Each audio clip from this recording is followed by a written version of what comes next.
Waalaikumsalam warahmatullahi wabarakatuh. Selamat pagi teman-teman semua. Pagi.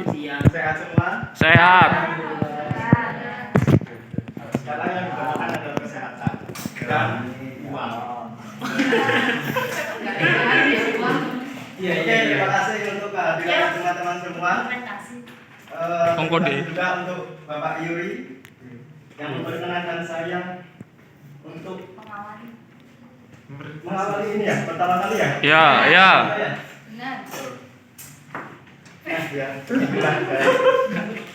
Dan ini sebenarnya sudah tak buat lama Pak. Sudah lama membuat ini. Siap ya. Sudah sebelumnya pertemuan awal-awal lah. Sudah lihat-lihat YouTube, cari-cari di Google di mana. Mungkin teman-teman di sini dari maaf Pak ya, penyampaian Bapak mungkin ketinggian Pak terhadap mereka. Yang saya amati ya. Mungkin bahasanya ketinggian. Astagfirullah. Jadi di sini kita mulai Saya belum masuk. standar dulu. Kita mulai standar dulu. Apa itu sih dari arsitektur enterprise?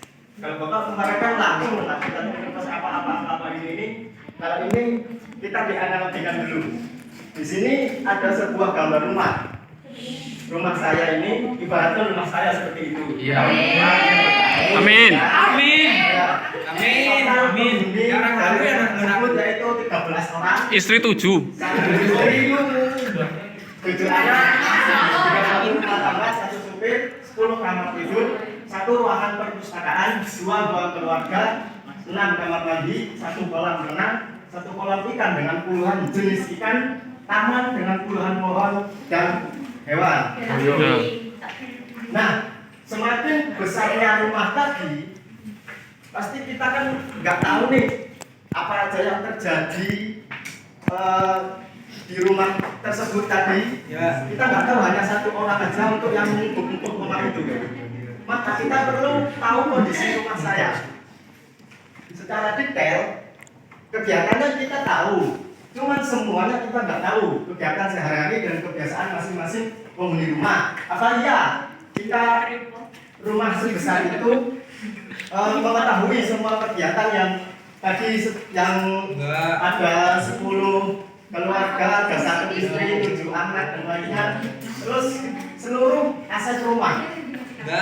Kita nggak mengetahui kan seluruh aset rumah apa dan di mana posisinya. Kita perlu mengetahui di mana posisi lalu dokumen yang diproduksi seluruh penghuni rumah. Dan saya tidak tahu tahapan detail bagaimana menguras kolam renang tadi.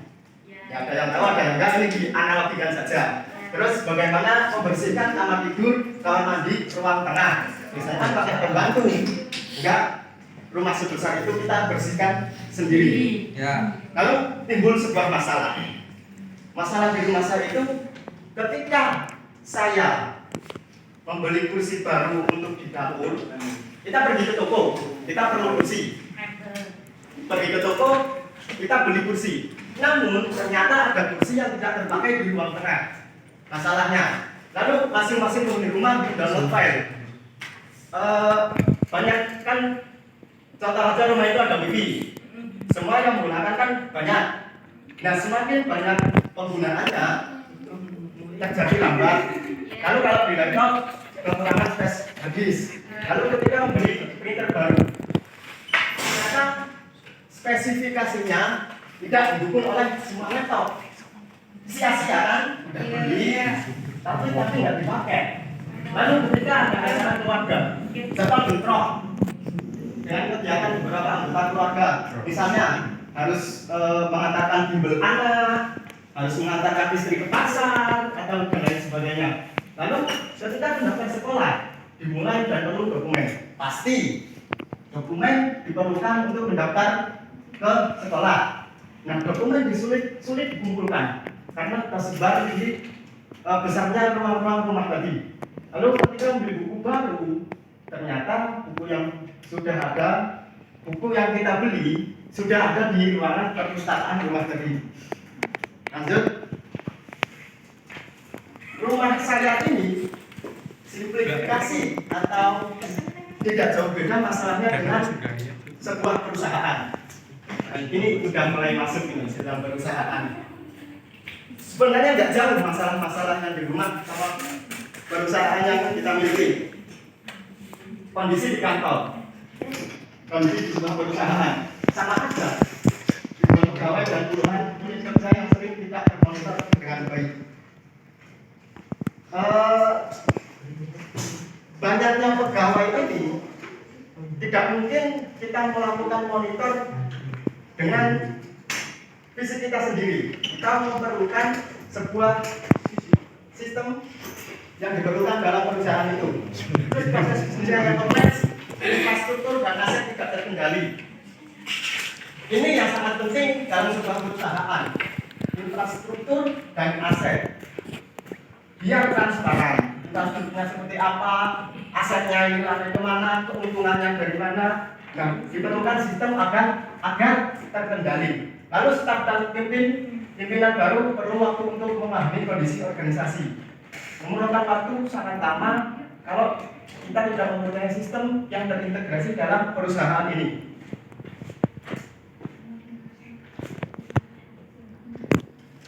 Masalah di kantor saya, ketika suatu divisi membeli laptop, sebuah perusahaan kan banyak divisi, banyak kerjaan lain-lain. Nah, ternyata suatu divisi itu memerlukan sebuah perangkat, yaitu laptop. Ternyata ada di divisi lain laptop yang tidak terpakai. Sia-sia kan kita malah mengeluarkan dana banyak-banyak membeli laptop, padahal banyak laptop yang tidak terpakai. Ketika membeli printer baru, printer baru tidak bisa digunakan untuk divisi. Ketika ada staf kita cuti, proses pengajuan ini staf tidak tahu bagaimana prosesnya, bagaimana syaratnya, apa yang harus dipenuhi untuk pengajuan cuti oleh staf tersebut. Ketika mengikuti tender bukan perlu dokumen itu dikumpulkan karena sesuatu sama seperti yang tadi. Cuma tadi yang masalah di rumah, ini masalah di perusahaan. Ketika satu divisi membuat suatu software, ternyata sistem yang sama sedang dikerjakan di divisi lain. Ini yang sangat fatal. Ketika kita membutuhkan software, ternyata software itu dikerjakan lain oleh sama antara divisi. Kan malah merugikan, malah membuang-buang waktu. Terus di sini udah mulai masuk ini, Mbak. Saya Aku udah. blueprint, ya atau blueprint. Dadi tripod. Gambaran saja ini sebuah ruangan, rumah atau perusahaan. Kita perlu tahu di mana lokasi ruang tamu, di mana lokasi dokumen yang tersebar, di mana aset-aset dalam rumah ini, di mana letaknya, di mana pintu keluar, pintu masuknya. Kita perlu tahu. Maka dari itu, dalam organisasi kita harus tahu struktur organisasi. Organisasi yang baik adalah organisasi yang mempunyai struktur. Kadang-kadang contoh saja di sini, banyak organisasi kita di sini yang bubar karena nggak ada struktur. Dan yang kedua, tujuan organisasi. Tujuan dalam organisasi itu sangat penting. Lalu bisnis proses. Prosesnya seperti apa, kita kegiatannya apa aja, lalu struktur data, software system, infrastruktur IT, kebijakan keamanan, dan lain sebagainya. Dalam ini semua, kita bisa dibagikan dalam 4 kategori, yaitu bisnis arsitektur, data arsitektur, aplikasi arsitektur, teknologi arsitektur, yang kita kenal sebagai enterprise arsitektur. Sudah mulai nyambung belum? Tidak nyambung. Mulai belum? Kalau mau bulan? Mulai belum? Lanjut. Ya, kenapa tadi ya sana itu? Lanjut. Nanti kalau ada kurang-kurang saya menambah. Siapa? Apa itu enterprise arsitektur? Yaitu cetak biru organisasi yang berisi proses data, aplikasi, infrastruktur yang dirancang secara terpadu untuk membantu berjalannya kegiatan organisasi dengan lebih efektif dan efisien. Kalau bingung dari keempat ini tadi, pengertian ini tadi, bisa dibaca di sini. Proses bisnis dan aktivitas organisasi menggunakan data. Proses bisnis dan aktivitas organisasi menggunakan data yang harus dikumpulkan, dikelola, diamankan, dan didistribusikan menggunakan aplikasi. Baik itu aplikasi custom atau generik yang berjalan di atas teknologi seperti infrastruktur, sistem, dan jaringan komputer. Jadi ini semua nyambung. Kalau sudah dari sini, insya Allah mudah dipahami. Proses bisnis dan aktivitas organisasi ini menggunakan data yang harus dikumpulkan, dikelola, diamankan, dan didistribusikan menggunakan aplikasi, baik itu aplikasi custom atau generik yang berjalan di atas teknologi. Jadi saling menyambung. Semua ini ketersinambungan antara keempat ini harus ada dalam enterprise arsitektur.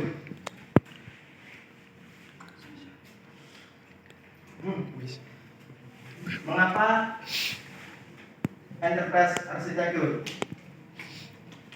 Kita sudah tahu tadi enterprise arsitektur apa. Terus mengapa harus enterprise arsitektur? Banyak proses bisnis di dalam organisasi yang terpecah-pecah dan tidak sinkron. Nah, ini pentingnya enterprise arsitektur dalam sebuah organisasi atau dalam sebuah proses bisnis. Jadi, organisasi atau sebuah proses bisnis yang bisa dikatakan dengan baik harus ada enterprise arsitektur. Lalu, organisasinya terpecah-pecah dan tidak sinkron. Inilah masalahnya. Karena kekurangan ini tadi, di organisasinya itu terpecah dan tidak sinkron. Maka, kita membuat enterprise arsitektur untuk lingkungan terintegrasi yang responsif terhadap perubahan sehingga proses bisnis organisasi bisa berjalan dengan efektif dan efisien. Keuntungan enterprise arsitektur. Keuntungan yang pertama jelas efisien proses bisnis, mengurangi biaya operasional. Tentu untuk menggunakan enterprise ini keuntungannya adalah banyak sekali. Efisien bisnis, efisien operasional IT, peningkatan ROI atau return on investment, dan mengurangi risiko. Efisien proses bisnis, mengurangi biaya operasional, terus organisasi lebih bergerak dengan lincah, meningkatkan produktivitas organisasi, mengurangi biaya pengembangan dan maintenance software. Terus yang operasional IT meningkatkan interoperabilitas serta pengolahan sistem dengan yang lebih mudah, meningkatkan efisien dalam melakukan upgrade dan membangun sistem atau komponen baru. Ini yang sangat disukai para pembisnis, yaitu meningkatkan ROI, return on investment, mengurangi kompleksitas dari bisnis IT. Maksimum ROI per bisnis dan per IT fleksibel dalam membuat dan membeli solusi IT, lalu mengurangi risiko pada investasi dan tarik CO. Kita sudah tahu keuntungannya, sudah tahu apa itu enterprise arsitektur. Lalu bagaimana cara membuatnya? Kita harus mulai dari mana? Siapa saja yang harus terlibat dalam enterprise tersebut? Apa yang harus dibuat? Bagaimana tahapan pembuatannya? Dan bagaimana standarisasi untuk desainnya? Maka dari itu kita perlu contoh, perlu template, pusing, perlu contoh, perlu template, guidance, atau langkah yang harus kita mulai. Kita masuk enterprise arsitektur framework. Framework itu bahasa Indonesianya perangkat kerja. Nah, apa yang harus dibuat dari mana, terus dari mana? Jadi salah satunya penjelasan enterprise arsitektur framework. Sejarah framework itu sendiri bermula dari Zerman dari tahun 1987, menginspirasi EAP, NES, lalu FED, DESA, T Togaf tidak mengadopsi dari sini, dari Tafi dimasukkan ke tim tahun 2000. Saya belum jelas banget kalau saat ini Pak. Lanjut. Ada Togaf nggak ya? Togaf ada. 1195. Ini Pak. Foto lah. Iya. Lalu jenis EA framework konsortia developer framework. Togaf masuknya ke konsortia developer framework. Lalu FNC industri framework mengadopsi Git, Ganda, Doda, Moda, NAM, governance framework, Fit, Noranis, Flip, open source framework, Link, Mega, Track, Sabar, property framework, Ansible, dan zaman framework masuk ke property framework. Pada tahun 2013, Togaf termasuk framework yang paling populer yang mempunyai banyak sertifikat di dunia yang dilakukan oleh para peneliti yang ada. Komparasi EA framework. Di sini sayangnya tidak ada yang mengadopsi satu itu sempurna, semuanya nggak ada. Karena kriteria taksonomi Zaman framework masuk ke 4, proses kompleks Togaf 4, PIA model guidance keempat, Cutler keempat, terus business fokus sayangnya nggak ada yang nomor 1. Project Session and Conversion Director EA Methodology 2007. Ini anunya ya, apa? Referensi dari ini. Ini yang ini semua. Lalu tools apa saja yang dapat kita buat untuk EA tadi? Sebenarnya kita bisa saja tidak menggunakan tools ini, kita bisa menggunakan software yang sudah ada seperti Word, Excel, atau dan lain sebagainya. Tapi agar kita sesuai dengan apa yang dilakukan oleh dari Zaman framework tadi, bisa menggunakan Abacus, aplikasi KNIT menggunakan alfabet, terus Abacus Evolution, data sistem IBM, dan lain sebagainya.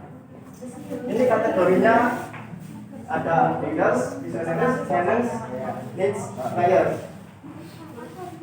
Coba. Silakan dulu. Oke, saya terima kasih. Minta bantuannya. Oke. Saya beri aplaus dulu.